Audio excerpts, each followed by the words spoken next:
All right, so we're here in Joliet, and we've got a project that is near the finish line, and the finish line is always going to be the challenge to get things done. Questions, concerns, things are working, things are not working. So we're doing a last minute thing. So say goodbye to all this, because I'm going to have them build a wooden porch. It's going to look beautiful. We're going to have mulch. So all this is gone, but we painted the house, new windows, roof's done, everything's done. So let's go inside, take a look. So when you're punch listing the end of a project, you've really got to think about all the little things that matter. Handrails, functionality, doors, closing. We have ideas of what we're going to do for the front. We're going to have a rail right here. You can see that we got right into the bathroom. They're working on the tile. Kitchen's there. We got butcher block. I'll take you around. We have last minute things. All the outlets are going in, like I said. So what Juan's doing is he's putting together a material list. We're just finalizing what we need. Kitchen's a very small basic kitchen. We're using butcher block. We're going to sand it. We're going to stain it. We're going to drop a beautiful sink into it. Looks like that. That's going to be right in the center. And then we're going to have the stove and the microwave. This is the addition that was built prior to us. So we fixed it. We did everything. There used to be a walkway that went through there. We closed it off, built a closet, and now we have a separate bedroom. We're going to run a return in here so we have some heating and cooling. Windows are brand new. We opened up this entire back wall because there was weeds, mold, asbestos, all kinds of things. Moving forward, we got all new LVP, all new trim. Our boy's in here doing his tile work.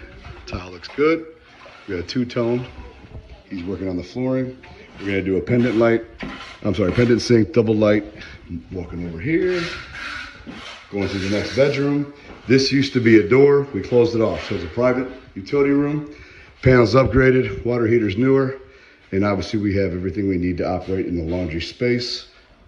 Continuing on. This gives you perspective of what the house looks like when you're coming out of a bedroom. There used to be a big wall that went here and a big wall that went there. All of this was dark paneling, so you can only imagine how ugly and old this was. Here's the next bedroom. And if you look at the neighborhood in general, you'll see that we are changing the way the neighborhood looks because how clean we're making the exterior and all the finishes that we're putting inside. This house here is not too bad, but I don't like the siding. But this gives you perspective. It's at the very end. So you see, we're doing rolling punch lists. I say it all the time. We're putting blue tape on areas to help the boys out ahead of time so that they don't see things and miss things, right? We're taping things up. I'm catching them up there. We're testing things like the door. I put tape there because it's problem here. It's already grinding, so we got to sand it down. Same thing here. I'm punch listing as we go. We practice what we preach.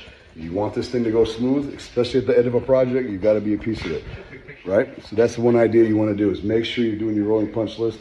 Stay true to what you're talking about, and this project will be done in less than 10 days.